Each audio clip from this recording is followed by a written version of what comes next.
Outremernews.fr, le site de l'actualité Outre-mer, 24 heures sur 24 et 7 jours sur 7. Retrouvez la chaîne Outremer News sur YouTube. 7 bonnes raisons de choisir Voyage Antillais. Voyage Antillais est une agence antillaise depuis plus de 50 ans. Voyage Antillais vous réserve un accueil chaleureux, une qualité de service, un accompagnement soigné, toujours avec le sourire. Voyage Antillais vous propose les meilleurs prix. Avec Voyage Antillais, vous bénéficiez de facilités de paiement. Votre deuxième bagage est offert. Voyage Antillais, c'est 2 agences en Île-de-France qui relient les Antilles à Paris. Voyage Antillais, nous là vous faisons voyager. Martinique Actualité. L'accord auquel sont parvenus l'État, les collectivités, les distributeurs notamment, et qui vise à baisser de 20% en moyenne les prix des 54 familles de produits alimentaires les plus consommés, n'a pas été signé par le RPRAC. Ce dernier a appelé à poursuivre le mouvement et a lancé un appel à une rencontre demain, samedi à 10h, sur le parking du stade de Dillon. Nous avons reçu le communiqué suivant de l'EFS, l'établissement français du sang, la structure qui se charge de récolter le sang des Martiniquais qui veulent bien en donner. C'est un véritable et très touchant appel au secours. On peut espérer qu'il soit entendu.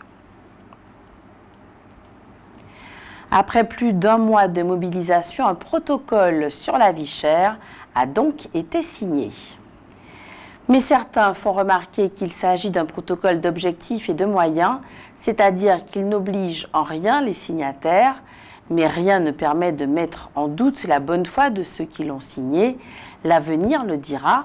Cependant, le RPRAC, qui n'a pas signé ce protocole, a donné rendez-vous à ses partisans demain, samedi, au marché de Gros de Dillon, un moyen de compter ses forces et éventuellement de faire une démonstration de force. Là aussi, il faut attendre pour voir. Quoi qu'il en soit, les signataires du protocole ont affirmé que s'ils n'ont pas exigé une réduction des prix sur tous les produits, c'est pour protéger l'agriculture martiniquaise. Un des responsables de l'organisation patriotique des agriculteurs martiniquais pense que c'est une bonne chose, tout en souhaitant que les agriculteurs soient d'une façon générale mieux aidés par les pouvoirs publics. Il réclame notamment une nouvelle répartition du POSEI, ce fonds européen destiné précisément à aider l'agriculture des régions ultra-périphériques de la France. Aujourd'hui, les petits agriculteurs n'y ont accès qu'à hauteur de 4,5%, le reste allant aux grands planteurs de bananes et de cannes. Le POSEI en Martinique, c'est 118 millions d'euros. Mais qu'en est-il du calendrier concernant l'application des mesures décidées dans le protocole signé à propos de la vie chère ? Il ne faut pas s'attendre à voir baisser les prix avant le début de l'an prochain. Le processus sera relativement long puisque certaines dispositions demandent des évolutions de lois et de règlements. Il faudra donc attendre la promulgation de la loi de finances 2025, le vote du budget 2025 de la CTM, la modification des règles concernant l'octroi de mer et la TVA. Les mesures seront donc mises en place à partir du 1er janvier 2025 et pour une durée de 36 mois qui correspondent à une période d'observation.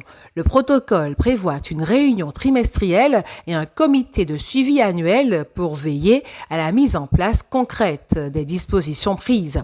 D'autres sujets majeurs continueront d'être débattus comme la continuité territoriale, les prix des produits locaux et des médicaments, l'accès des jeunes agriculteurs à la terre et l'insertion des jeunes. La CGTM dénonce les manœuvres des rédacteurs et signataires de l'accord sur la vie chère, dont la préoccupation première est d'épargner largement les privilèges des propriétaires des grandes enseignes de la distribution alimentaire et de dissimuler leurs marges au nom du secret commercial. Le ministre des Outre-mer, François-Noël Buffet, actuellement en Nouvelle-Calédonie, a annoncé qu'il se rendrait en Martinique ainsi que dans les autres territoires ultramarins, mais il a tenu à préciser qu'il n'aime pas la mise sous pression. Il réagissait à une demande du RPRAC qui a conditionné la levée des barrages en Martinique à la venue du ministre.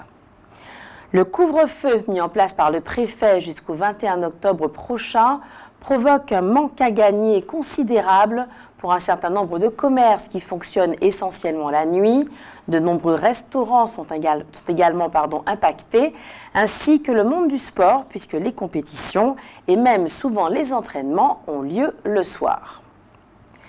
Le CCAS de la ville de Schœlcher, en partenariat avec la CGSS et l'ARS, met en place un dépistage pour la vue gratuit et sans rendez-vous. Ce sera lundi le 21 octobre de 9h à 16h au CCAS situé au rond-point de Lens-Madame. Allez tester votre vue gratuitement, découvrir une sélection de montures et verres à des prix accessibles, posez toutes vos questions à des professionnels de l'optique. Pas besoin de rendez-vous. Allez simplement en toute confiance prendre soin de vos yeux. Pour ceux qui ont des difficultés à se déplacer, il existe à Schœlcher une navette sociale. Monseigneur David Macaire va fêter ses 55 ans à la paroisse Saint-Antoine de Padoue des Terre-Saint-Ville.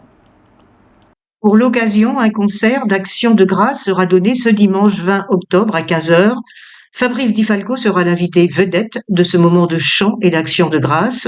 L'artiste lyrique aura à ses côtés plusieurs voix des Outre-mer ainsi que Yannick Jordan, notamment président de l'Association pour le rayonnement des orgues de Martinique. Ce concert s'inscrit également dans le programme de l'année jubilaire pour les 100 ans de la paroisse des Terre-Saint-Ville.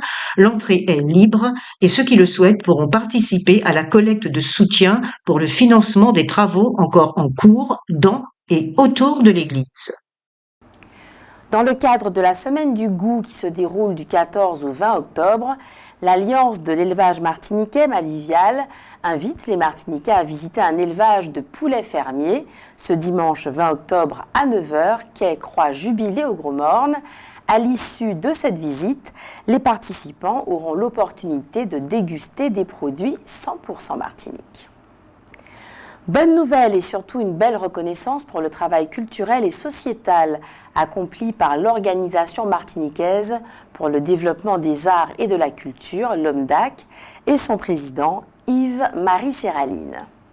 Le comité d'accréditation des clubs français pour l'UNESCO, composé du ministère de l'Europe et des Affaires étrangères, du ministère de la Culture, du ministère de l'Éducation nationale et de la jeunesse et de l'Association des clubs UNESCO de France, présidée par la Commission nationale française pour l'UNESCO, a labellisé l'OMDAC.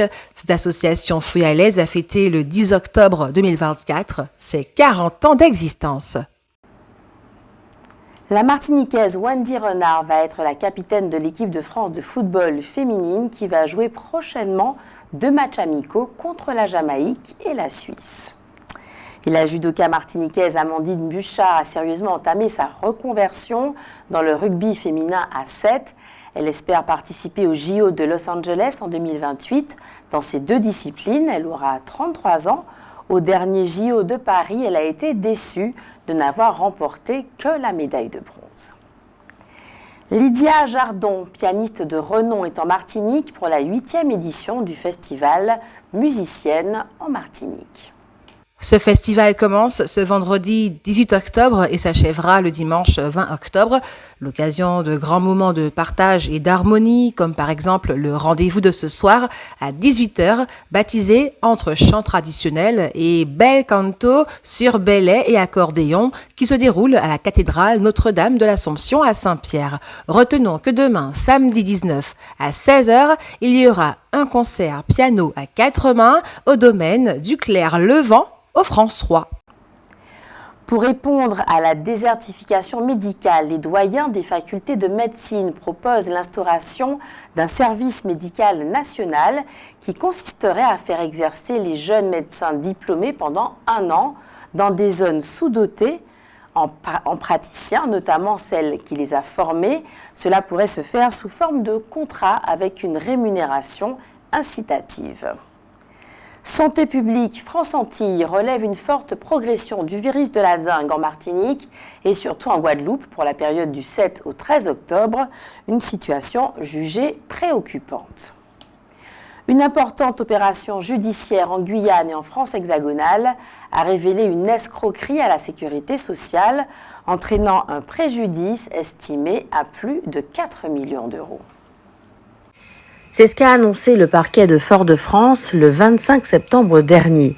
La société AZDOM, spécialisée dans la fourniture de matériel médical à domicile, aurait bénéficié de prescriptions abusives émises par des médecins urgentistes de l'hôpital de Saint-Laurent-du-Maroni, permettant ainsi de frauder la Caisse générale de sécurité sociale.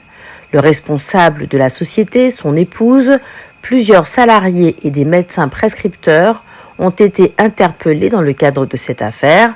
L'enquête, lancée en 2022 par le parquet de Cayenne, a été confiée à la juridiction interrégionale spécialisée de Fort-de-France en raison de la gravité et de l'ampleur du dossier. On a ainsi découvert que de nombreux patients, dont des enfants, n'avaient jamais reçu de traitement à domicile et que certaines prescriptions présentaient des incohérences graves, mettant potentiellement la vie des patients en danger.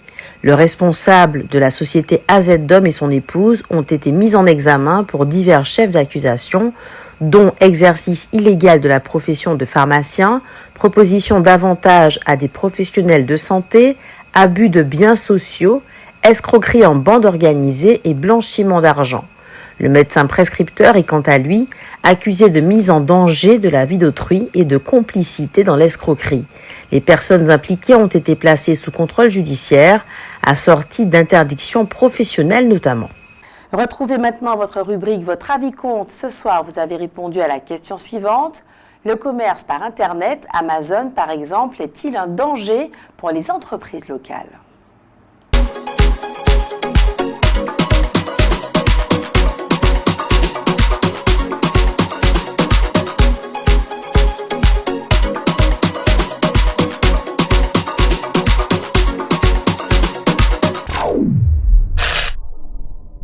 Le commerce par Internet, Amazon par exemple, est-il un danger pour les entreprises locales ? Alors, selon moi, ce n'est pas un danger pour les entreprises locales, étant donné que nous avons plein de frais de douane et que c'est exorbitant. Donc, je ne pense pas que cela ce soit un danger actuellement. Non, tout le monde va vivre. Chaque personne dans l'espace. C'est l'évolution, qu'on veuille qu'on ne veuille pas, ça va toujours être la même chose. Hein. Oui, je pense, parce que c'est d'ailleurs beaucoup moins cher. Donc déjà, c'est le porte-monnaie qui compte. Hein. Non, ce n'est pas un danger parce que avec les évolutions des choses, vaut mieux que même les entreprises locales deviennent fassent des livraisons, ce serait un plus pour se mettre aussi sur Internet, qu'ils puissent faire des livraisons, enfin utiliser la nouvelle génération, enfin le nouveau système qui est Internet, qui est la technologie. Non, je pense pas. Au contraire, je pense que c'est une bonne chose. Peut-être ça peut plus aider l'entreprise et les clients même. Se développer. Ouais, voilà. À se développer, tout et à avancer. Le commerce par Internet, Amazon par exemple, est-il un danger pour les entreprises locales ? Ça peut être un danger parce que nous sommes aussi dans un petit marché au niveau de la Martinique. Mais alors, on peut dire en un mot que ça a ses avantages et ses inconvénients. Simplement, c'est ce que je dirais. Alors, danger, oui et non. Puisque bon, quand vous dites local, c'est-à-dire que local, c'est ce qu'il y a ici. Donc, Amazon et tout ça, je pense pas qu'ils aient ces produits-là. Mais pour le commerce en général, oui, ça peut être un frein. Mais en même temps, on est dans l'ère d'Internet, donc c'est un petit peu normal.